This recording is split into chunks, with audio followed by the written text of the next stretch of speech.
श्याम नाम का हलवाई रहा करता था। घर में उसकी पत्नी राधा, बड़ा बेटा अनिल और बेटी रश्मि रहा करती थी। श्याम के दुकान के पास पड़ोसी रघु का ठेला लगा करता था। वो भी अलग अलग किस्म के पदार्थ बनाकर बेचा करता था। श्याम को उसकी पत्नी राधा उसके काम में बहुत मदद किया करती थी और साथ ही में वो घर गृहस्थी भी संभाला करती थी। एक दिन श्याम के दुकान पर उसका बेटा अनिल आया और बोला, पिताजी, मेरा स्कूल में पहला नंबर आया है। सच में बेटा? ये लो, तुम कचौरी और जलेबी खाओ। पिताजी, इसका अव्वल नंबर आया तो आप इसे कचौरियाँ दे रहे हो, और मेरा अव्वल नंबर आया तो मुझे कोई पूछता ही नहीं। अरे मैं तो भूल ही गया, मेरी राजकुमारी के नंबर भी कभी कम आ सकते हैं क्या? मुझे इस अनिल से ज्यादा चाहिए। अच्छा ले लो, मगर मेरा एक काम करना पड़ेगा। कौन सा काम पिताजी? माँ को बोलना 5 किलो गुलाब जामुन बनाकर तैयार रखना। अब दोनों बच्चे कचौरी और जलेबी खाकर घर चले जाते हैं। रघु की लड़की प्रिया भी उन दोनों के साथ पढ़ा करती थी, मगर शाम की तरक्की और उसके बच्चों का अव्वल नंबर आता देख रघु बहुत जलता था। उसी दिन राधा राशन लाने के लिए बाजार जाती है। बहुत तेज धूप होने के कारण राधा को चक्कर आ जाता है और वो एक जगह पर बैठ जाती है। थोड़ी देर बाद वो घर जाने के लिए निकलती है। अब राधा घर पहुंचकर आराम करने लगती है। कुछ देर बाद राधा के बच्चे घर पर आते हैं और राधा को देखकर बोलते हैं, क्या हुआ है माँ तुम्हें? बेटा चक्कर आ गया था, जरा फैन लगा दो, मुझे बहुत गर्मी हो रही है। लगाया माँ फैन, उस फैन की हवा भी नहीं लगती। राधा और अनिल अपनी माँ को पेपर से हवा देते हैं। थोड़ी देर बाद शाम घर आता है।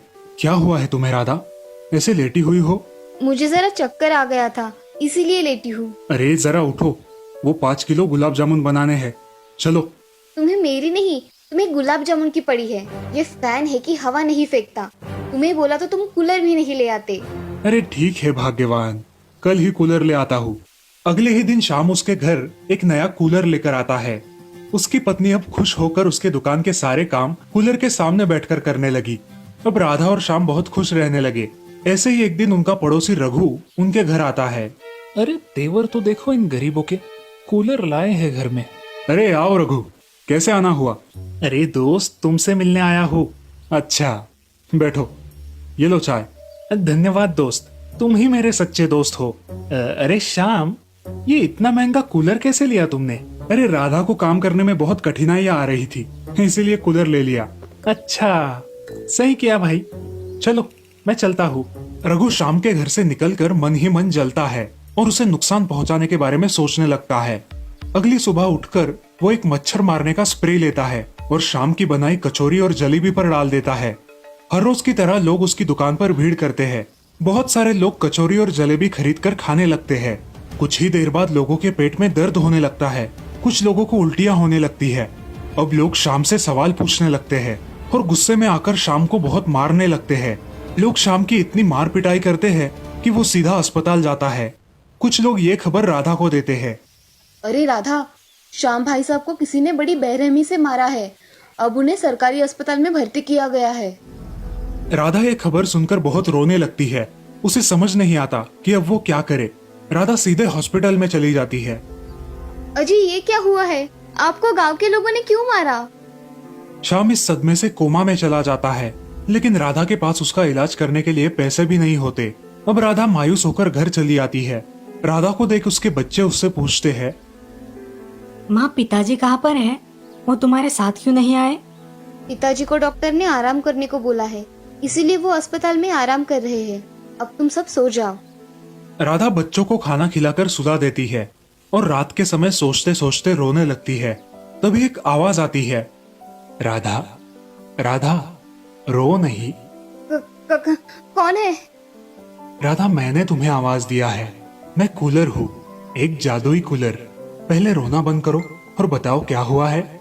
हे जादुई कूलर, मेरे पति के साथ क्या हुआ है मुझे कुछ पता नहीं है। उन्हें लोगों ने बहुत मारा है, जिसकी वजह से वो कोमा में है, और उनका इलाज करने के लिए मेरे पास पैसे भी नहीं है। अब मैं क्या करूँ जादुई कूलर? राधा, पहले रोना बंद करो। कूलर उसके सामने 1 लाख रुपए रख देता है और उसे राधा को लेने के लिए कहता है। ये पैसे मैं कैसे ले सकती हूँ? ये मेरे नहीं है। मैं गरीबों की मदद करता हूँ, इसलिए तुम्हें ये दे रहा हूँ। इसे लेकर तुम शाम का इलाज करना। राधा कूलर को धन्यवाद देकर वो पैसे ले लेती है और शाम को अच्छे अस्पताल में भर्ती करवाकर उसका इलाज करवाती है।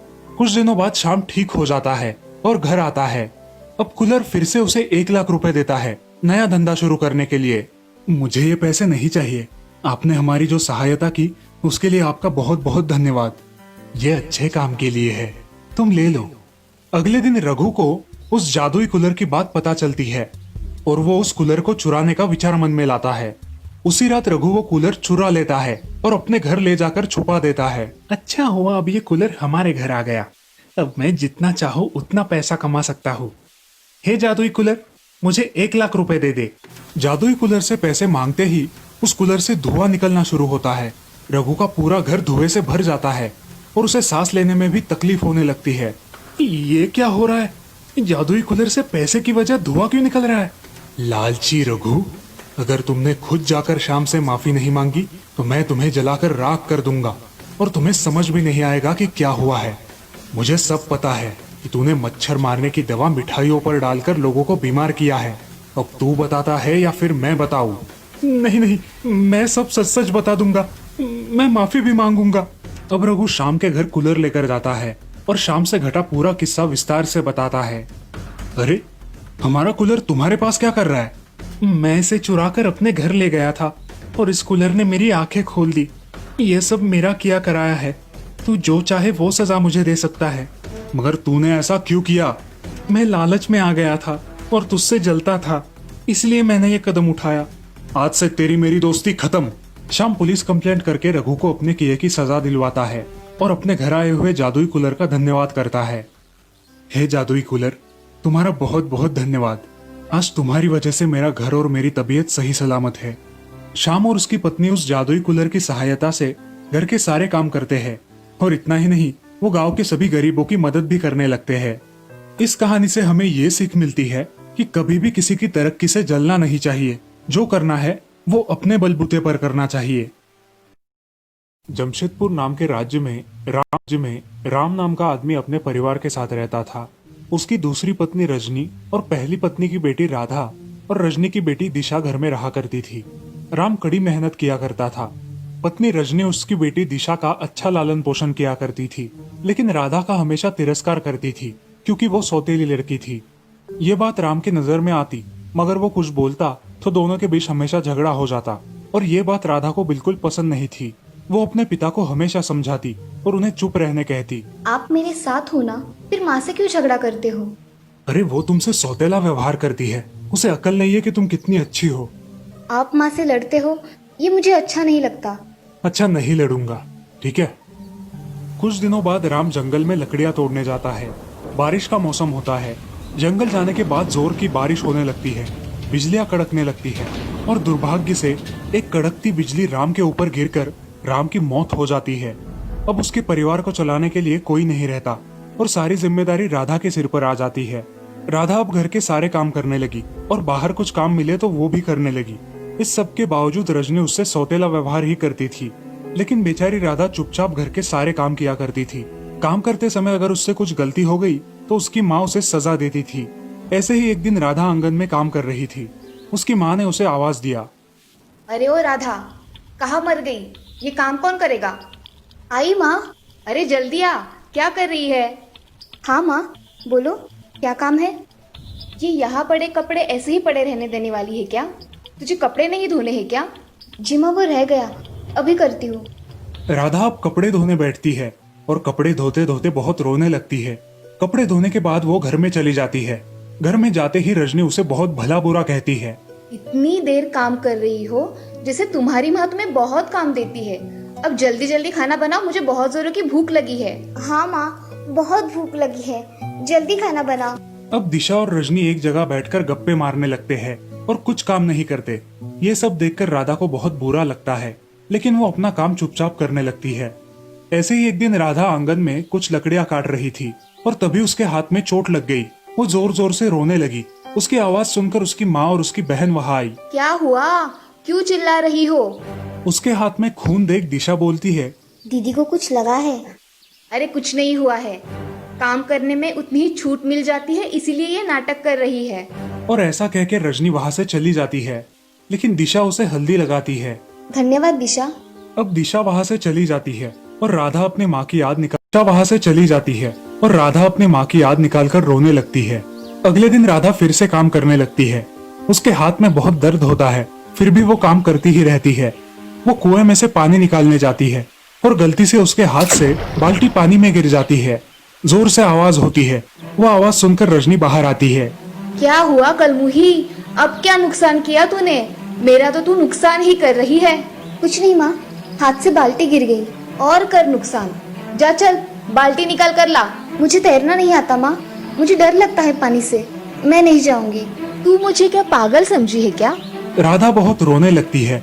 फिर भी उसकी माँ उसे बहुत भला बुरा कहती है और अगर बाल्टी नहीं मिली तो घर में ना आने के लिए बोलती है। अब राधा के सामने कुएं में कूदने के अलावा कोई उपाय नहीं बचता। वो भगवान का नाम लेती है और एक रस्सी की मदद से कुएं में उतरने लगती है। वो बहुत गहराई तक पानी में उतरती है मगर उसे कोई बाल्टी नजर नहीं आती। वो और अंदर जाती है। अनजाने में वो एक सुंदर तालाब में आ जाती है। वो तालाब से बाहर निकलती है और उस तालाब के बाहर की दुनिया देखकर बहुत खुश हो जाती है। बाहर निकलने के बाद वहाँ के रास्ते पर उसे एक सेब का पेड़ दिखाई देता है जो रो रहा था। राधा उस पेड़ के पास जाती है और उससे बात करती है। हे सेब के पेड़, तुम क्यों रो रहे हो? क्या हुआ है तुम्हें? बेटी, मेरा ये पेड़ सेब के वजन से झुक गया है और मेरी टहनियाँ भी झुक गई है। इससे मुझे बहुत दर्द हो रहा है। क्या तुम मुझ पर लगे इन सेब को निकालोगी? क्यों नहीं पेड़, मैं अभी निकाल देती हूँ। ऐसा कहकर राधा उस पेड़ से सारे सेब निकाल लेती है। अब वो पेड़ बहुत हल्का महसूस करता है और राधा से कहता है, धन्यवाद बेटी, तुमने मेरी बहुत बड़ी मदद की है। अब मुझे हल्का हल्का महसूस हो रहा है। बेटी, तुम अब इस रास्ते से आगे जाओ। राधा उस पेड़ को धन्यवाद देके आगे बढ़ती है।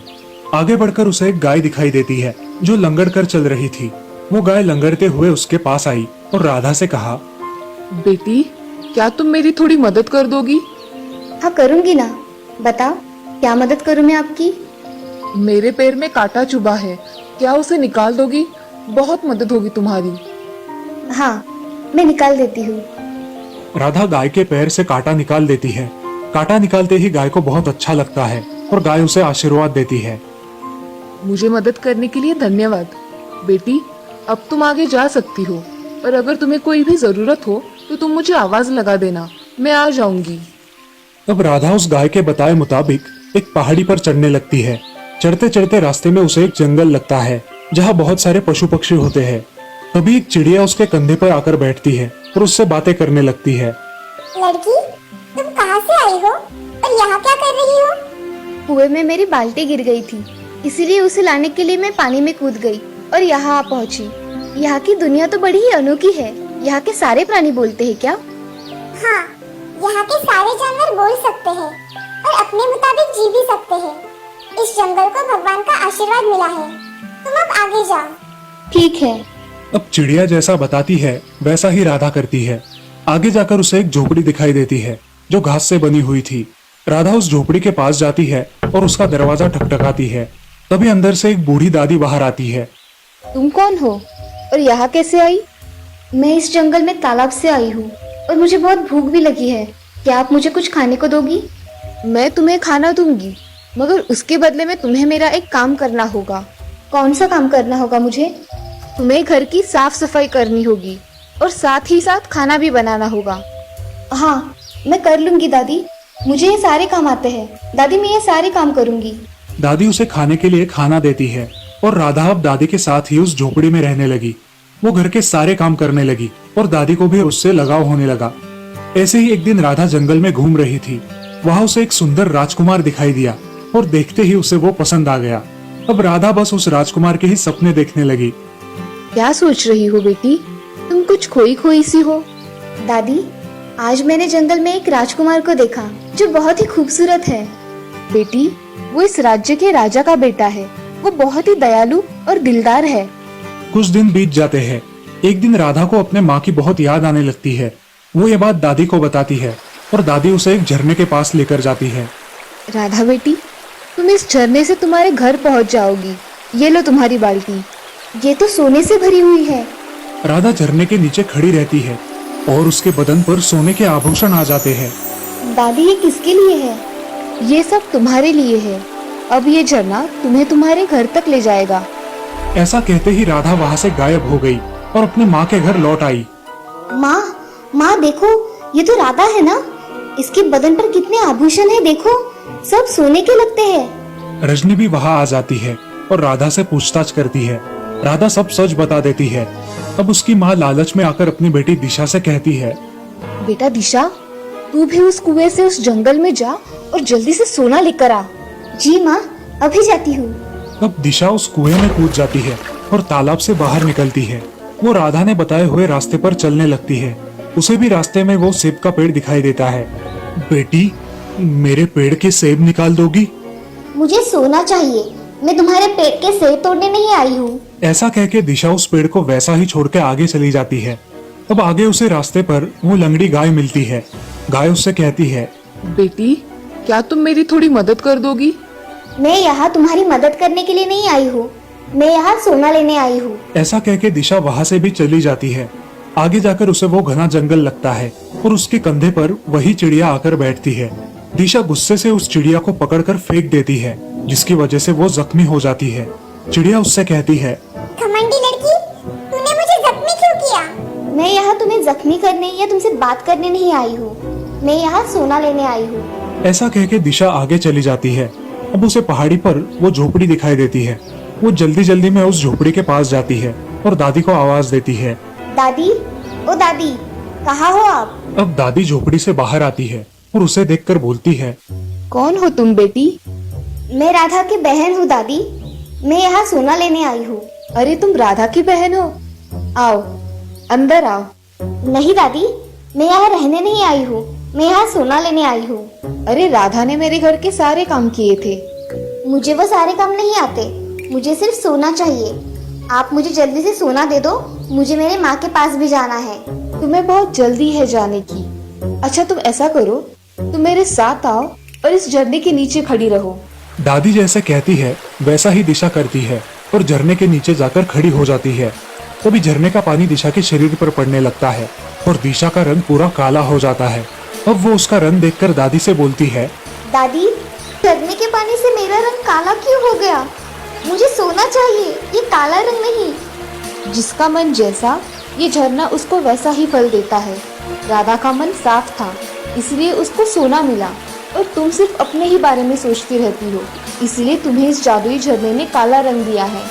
अब ये हमेशा तुम्हारे साथ रहेगा। अब तुम चाहो तो इस झरने से घर जा सकती हो। अब दिशा रोते हुए अपने घर पहुंच जाती है और घर पहुंचते ही अपने माँ से कहती है, माँ देखो, उस दुनिया में कुछ नहीं मिलता। कौन हो तुम? और ये दिशा जैसी आवाज कहाँ से आ रही है? अरे माँ, मैं दिशा ही हूँ, मेरा रंग काला हो गया है उस दुनिया में जाके। ऐसा कैसे हो सकता है? ये कलमुही राधा तो इतना सोना लेकर आई और तुम ये काला रंग लेकर आई हो। अरे ओ राधा, कहाँ मर गई? जी माँ, आपने बुलाया? तूने मेरी दिशा को झूठ मूठ का बताया था ना? नहीं माँ, मैंने तो सही सही बताया था। ये ऐसा कैसे हुआ मुझे नहीं पता। अब रजनी उसकी बेटी के साथ ऐसा होने के बाद राधा से और बुरा व्यवहार करने लगी। वो अब दिन रात राधा से काम करवाने लगी। राधा का सारा सोना उसने अपने पास रख लिया और राधा को रोज परेशान करने लगी। ऐसे ही एक दिन राधा उस दुनिया के वो सुनहरे पल याद कर कर रो रही थी। उसे वो गाय, वो पंछी और दादी, इन सब की याद आ रही थी। राधा को उस राजकुमार की भी बहुत याद आ रही थी। अब राधा ने तय किया कि उसे उस दुनिया में वापस जाना है। राधा ने उस गाय को आवाज दी, हे जादुई गाय, क्या तुम सुन सकती हो? मुझे यहाँ से ले जाओ। अब वो जादुई गाय वहाँ आ जाती है और तभी क्या हुआ है बेटी, तुम ऐसे रो क्यों रही हो? क्या आप मुझे आपकी दुनिया में ले जा सकती हो, हमेशा के लिए? हाँ बेटी, ले जा सकती हूँ। चलो चलते हैं, तुम मेरी पीठ पर बैठो, हम वहाँ चले जाएंगे। राधा उस गाय की पीठ पर बैठकर उस जादुई दुनिया में वापस चली जाती है। अब गाय उसे उस जंगल में लेकर जाती है। वो जंगल एक बड़े नगर में परिवर्तित हो गया था। उसके बाद गाय उसे पहाड़ी पर लेकर जाती है, जहाँ बूढ़ी दादी रहती थी। अब उस दादी की झोपड़ी की जगह एक बड़ा राजमहल था और वो दादी वहाँ की महारानी थी। दादी, ये सब ऐसा कैसे हो गया? राधा, ये एक बहुत बड़ा नगर है जहाँ हम सब रहते हैं। जब कोई अनजान आता है तो उसके लिए ये जंगल बन जाता है। क्या हुआ राधा, तुम ऐसे अचानक यहाँ कैसे आई? मेरी माँ मुझे बहुत परेशान करती है। मैं चाहती हूँ कि मैं हमेशा आप ही के पास रहूँ। मेरे बाबा जाने के बाद आप ही ने मुझे इतना प्यार किया है। आपसे मुझे बहुत प्यार मिला है, इसी वजह से मैं आपके पास रहना चाहती हूँ। ठीक है, तुम यहाँ हमेशा के लिए रह सकती हो राधा। तुम्हारा अच्छा स्वभाव हमें बहुत पसंद आया, इसीलिए मैं चाहती हूँ कि आप मेरे राजकुमार से शादी कर लो और हमेशा के लिए इस राज्य में राज करो। मगर मैं कैसे दादी? क्यों? तुम्हें पिछली बार राजकुमार पसंद आया था ना? वो राजकुमार मेरा पुत्र है। क्या तुम उससे शादी करना चाहोगी? हाँ। दादी अपने पुत्र को राधा से मिलाती है और उस राजकुमार को भी राधा देखते ही पसंद आ जाती है। अब उन दोनों की शादी धूमधाम से होती है और राधा उस नगर की महारानी बन जाती है और खुशी खुशी उस राज्य में अपना जीवन व्यतीत करती है।